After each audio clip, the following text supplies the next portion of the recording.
মেতে উঠেছে আমাদের চন্দনা বিশ্বাস এই দিদির নাম। উনি তোমাদেরকে একটা গান পরিবেশন, সঙ্গীত পরিবেশন করে শোনাবেন।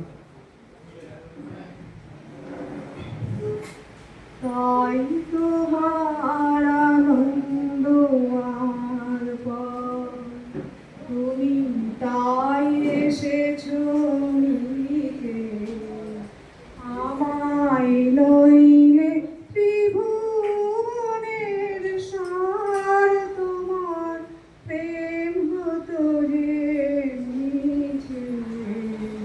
তাই তোমার আনন্দ আমার